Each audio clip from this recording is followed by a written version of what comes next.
नमस्कार, आप देख रहे हैं न्यूज इंडिया। आपके साथ मैं हूं अभिषेक। बड़ी खबर आपको बता दें, संसद के विशेष सत्र का आज चौथा दिन है।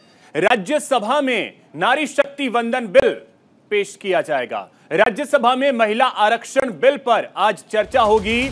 राज्यसभा में बिल के पारित होने की पूरी उम्मीद है। नारी शक्ति वंदन को बीजेपी कांग्रेस का समर्थन है, टीएमसी और जेडीयू का भी समर्थन इस बिल को मिल रहा है। नई संसद में विशेष सत्र का आज चौथा दिन है।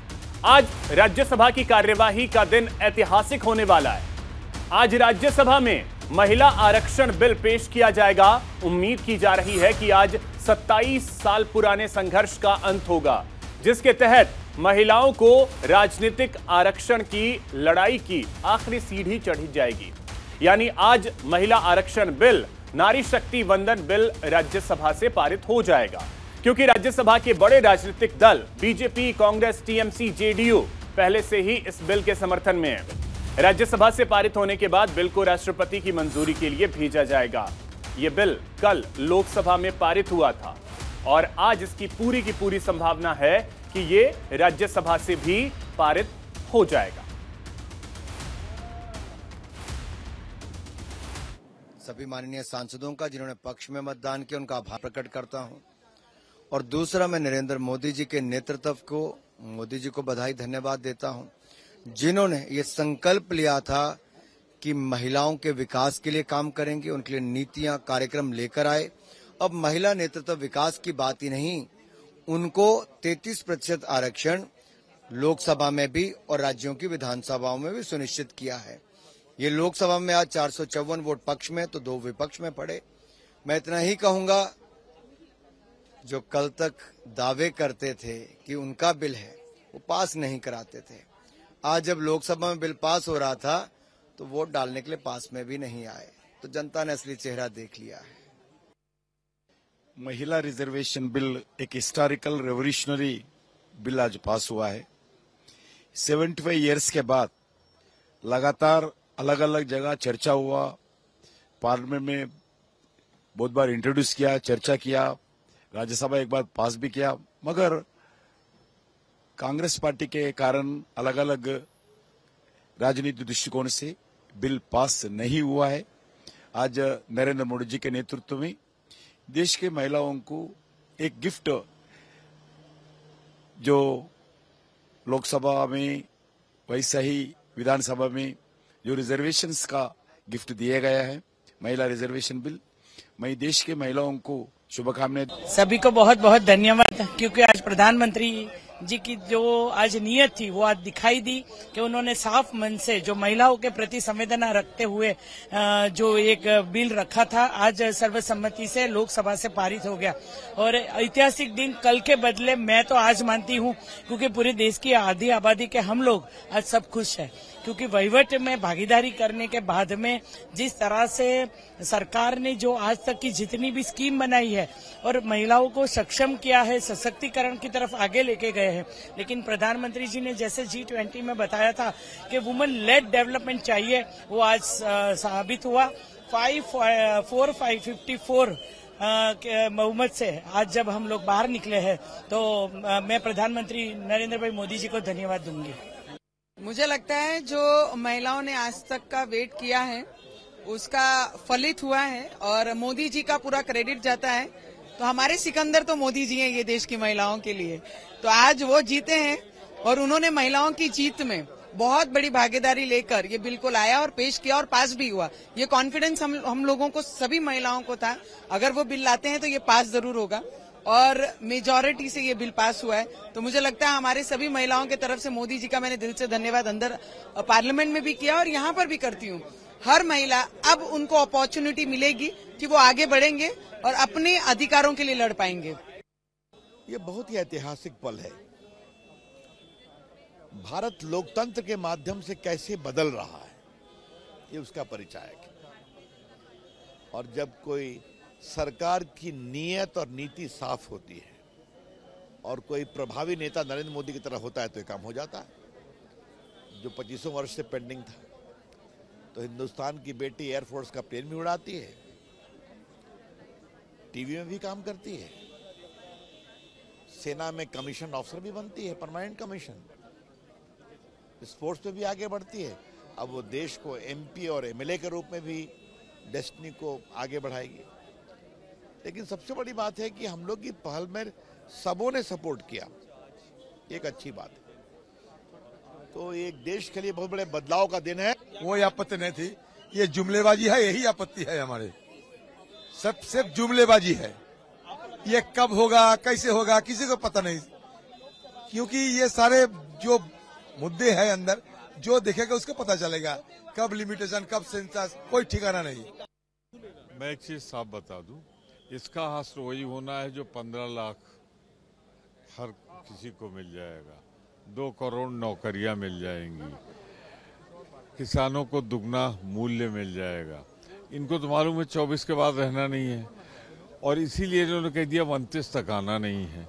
तो ये तो ऐसे है कि किसी दुकान में बंद होने वाली हो तो सेल लगा दो कि आधे दाम पे मिलेगा, और 10 साल बाद मिलेगा, जब दुकान बंद हो जाएगी मकान मालिक का पता नहीं हो। तो चलिए ग्राफिक्स के जरिए कुछ चीजें आपको बताने की कोशिश करते हैं, और आपको बता दें कि दिन आज का बेहद ऐतिहासिक होने जा रहा है। विशेष सत्र डे 4, संसद के विशेष सत्र का आज चौथा दिन है। 5 दिनों का यह सत्र है और आज इसका चौथा दिन है। आज 11 बजे कार्यवाही शुरू होगी।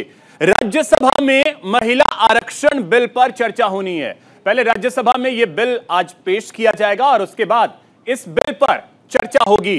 राज्यसभा में बिल के पारित होने की भी पूरी संभावना है। लोकसभा में तो सरकार के पास पूर्ण बहुमत की सरकार बीजेपी की थी, तो वहां ज्यादा मुश्किलें थी नहीं, लेकिन राज्यसभा में सरकार के पास बहुमत नहीं है। बावजूद इसके यह बिल पास होगा, इसकी पूरी संभावना है, क्योंकि इसमें बीजेपी और कांग्रेस दोनों का समर्थन है। तो जब इस बिल को बीजेपी और कांग्रेस, जो कि दोनों सबसे बड़ी पार्टियां हैं, उनका समर्थन है, तो फिर मुश्किलें कम ही आएंगी। वहीं टीएमसी भी इसका समर्थन कर रही है, जेडीयू भी इस बिल का समर्थन कर रही है। तो अमूमन आप देखिए कि सभी पार्टियां इस बिल के समर्थन में है। राज्यसभा में बीजेपी, कांग्रेस, टीएमसी, जेडीयू ये बड़े दल हैं, इनके सांसदों की संख्या ज्यादा है। तो जब इन सांसदों का समर्थन मिलेगा तो फिर 27 सालों का जो संघर्ष रहा है महिलाओं को आरक्षण देने का 33% का, वो पूरा हो जाएगा। इसकी पूरी संभावना है। राज्यसभा से जब यह बिल पारित हो जाएगा फिर इस पर राष्ट्रपति की मुहर लगेगी, जो पूरी तरीके से तय है कि राष्ट्रपति द्रौपदी मुर्मू मुहर लगा देंगी। लोकसभा से बड़े समर्थन के साथ यह बिल पारित हुआ है। लोकसभा में हम सभी ने देखा कल शाम की किस तरीके से बिल के लिए जब वोटिंग हो रही थी तो वोटिंग के पक्ष में, यानी इस बिल के समर्थन में कितने लोग आए, तो 454 जो हैं वोट पड़े इस बिल के समर्थन में। महज 2 वोट इस बिल के विरोध में पड़े। बिल का विरोध काफी ज्यादा, माफ कीजिएगा, काफी कम हुआ है, और इसमें क्रेडिट लेने की जो है वो होड़ सी मच गई है। अब इसमें एक और चीज ये विपक्ष की तरफ से कहा गया कि इस 33% के आरक्षण में एससी, एसटी, ओबीसी महिलाओं के लिए अलग से आरक्षण दिया जाए। इसकी मांग जोर पकड़ती नजर आई। संसद के विशेष सत्र का आज चौथा दिन है, तो देखिए 33% जो आरक्षण दिया गया है महिलाओं को, उसमें एससी, एसटी, ओबीसी के लिए अलग से, यानी आरक्षण में आरक्षण की मांग जो है वो विपक्ष की तरफ से की जा रही थी। हालांकि ऐसा हुआ नहीं और यह बिल जो है वो इजीली लोकसभा में पास हो गया। आज राज्यसभा में भी यह बिल पास होगा, इसकी पूरी की पूरी संभावना है।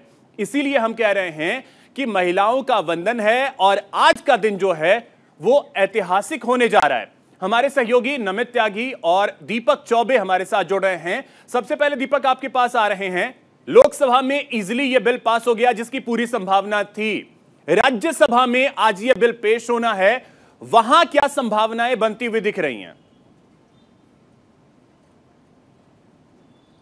बिल्कुल अभिषेक, नारी शक्ति वंदन बिल जो अब कहा जाए कि लोकसभा से तो पास हो गया है, और जो अगर बात की जाए आज वो राज्यसभा में पेश भी होगा, और इस पर चर्चा के लिए अगर बात की जाए तो विश्व के सबसे बड़ी पार्टी के नेता जेपी नड्डा इस पर बोलेंगे और वित्त मंत्री निर्मला सीतारमण इस पर बोलेगी।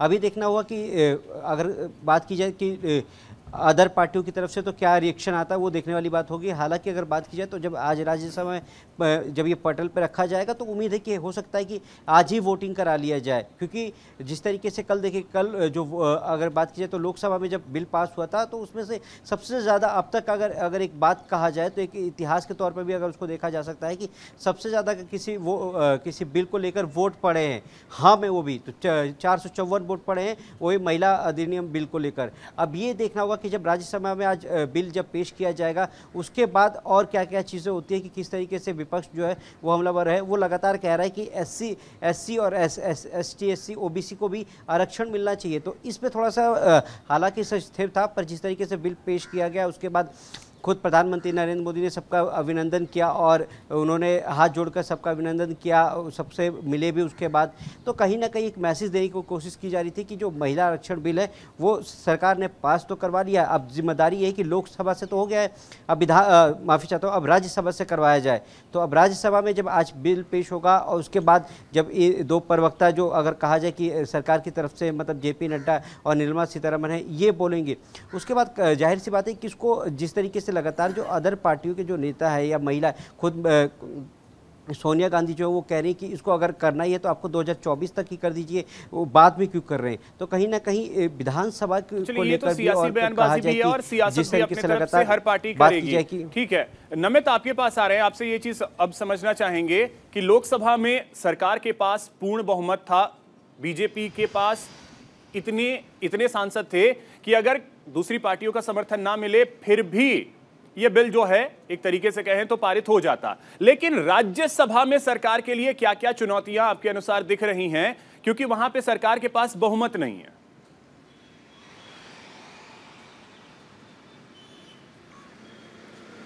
देखिए अभिषेक, इसमें दो बातें समझने वाली है। पहला तो ये कि कल जब लोकसभा में 8 घंटे तक लंबी चर्चा महिला आरक्षण बिल पर हुई, उस दौरान कई विपक्षी पार्टियों ने अपने अपनी मांगे, अपने अपने मुद्दे रखे कि आखिर वो इस बिल में क्या क्या संशोधन चाहते हैं। हालांकि वहां पर आखिरी समय पर जब वोटिंग हुई तो तमाम विपक्षी दलों के सांसदों ने इस बिल के समर्थन में वोट दिया और 454 वोट इस बिल के समर्थन में पड़े।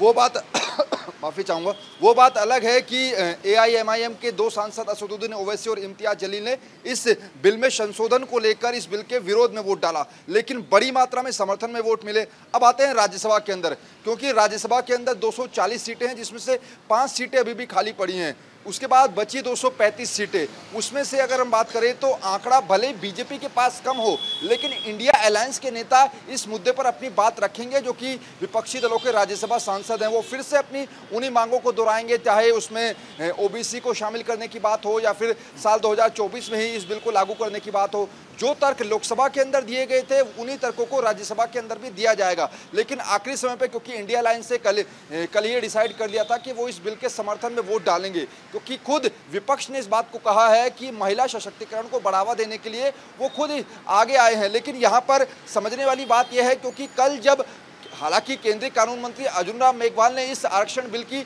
तमाम पहलुओं को बारीकी से बताया, लेकिन केंद्रीय गृह मंत्री अमित शाह ने जब इस पूरे मामले पर अपनी बात रखी तो उन्होंने एक बात सीधे तौर पर कह दी कि जितने विपक्ष के सांसद जो हैं वो इस बिल के संशोधन की मांग करें या फिर क्या बदलाव होना चाहिए, हम उसको सिरे से स्वीकार करते हैं और अगर जरूरत पड़ी तो इस बिल के अंदर आने वाले समय में संशोधन भी किया जा सकता है। खुद गृह मंत्री अमित शाह ने इस बात को बोला।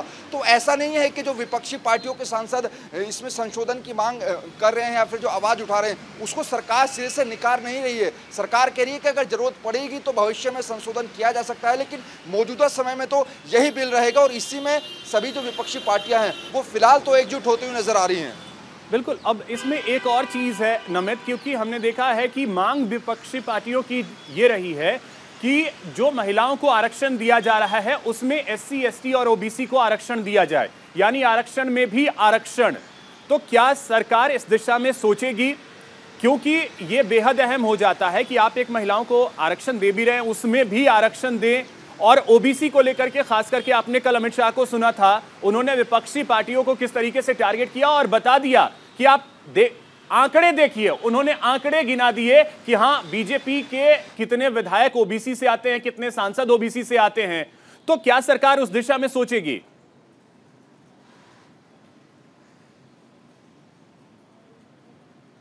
देखिए बिल्कुल यही तो बात है, क्योंकि कल जब ओबीसी को शामिल करने की बात विपक्ष के सांसदों ने उठाई, उसी वक्त केंद्रीय गृह मंत्री अमित शाह ने प्रधानमंत्री नरेंद्र मोदी के कार्यकाल में कितने जो ओबीसी समाज के विधायक बने हैं, कितने मंत्री बने हैं, किन किन लोगों को ऊंचे पद पर बैठाया गया, वो तमाम आंकड़े उन्होंने पेश किए। क्योंकि केंद्र सरकार भी और बीजेपी भी ये नहीं चाहती है कि कहीं से भी चुनाव से पहले, बड़े चुनाव से पहले उनके हाथ से किसी भी जाति का जो वोट बैंक है वो फिसल जाए। यही वजह है कि उन्होंने ओबीसी के आंकड़े भी पेश किए। लेकिन दूसरी तरफ जब लोकसभा के अंदर इस पूरे मुद्दे पर महिला आरक्षण बिल पर चर्चा हुई तो तमाम जो क्षेत्रीय पार्टियां थी उन्होंने अपने अपने मुद्दे रखे। असदुद्दीन ओवैसी की बात करें तो उन्होंने फिर से अपना मुस्लिम कार्ड खेला। उन्होंने कहा कि मुस्लिम महिलाओं को अलग से आरक्षण देना चाहिए। तो तमाम जो छोटे छोटे दल हैं उन्होंने न केवल अपनी पार्टी के मुद्दे रखे, बल्कि जहां से वो आते हैं, जिस इलाके से वो आते हैं, वहां से जुड़े हुए मुद्दे, महिलाओं से जुड़े हुए मुद्दे जो है इस बिल पर चर्चा के दौरान रखे। और वही कुछ आज भी देखने को हमें मिलेगा। राज्यसभा के जितने भी सांसद हैं वो सांसद अपनी अपनी पार्टियों के जो विचार हैं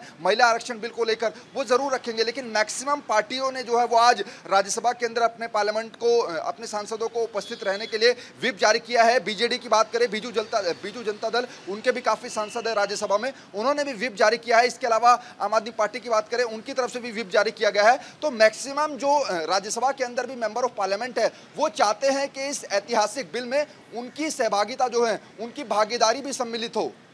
बिल्कुल। दीपक आपके पास आ रहे हैं, आपसे एक चीज ये भी समझना चाहेंगे कि देखिए, जब सदन की कार्यवाही पहले दिन शुरू हो रही थी उसी समय प्रधानमंत्री ने यह कहा था कि रोने धोने के लिए बहुत वक्त मिलेगा, यह फैसला लेने का समय है, ऐतिहासिक फैसले लेने का समय है, तो वो फैसले लीजिए।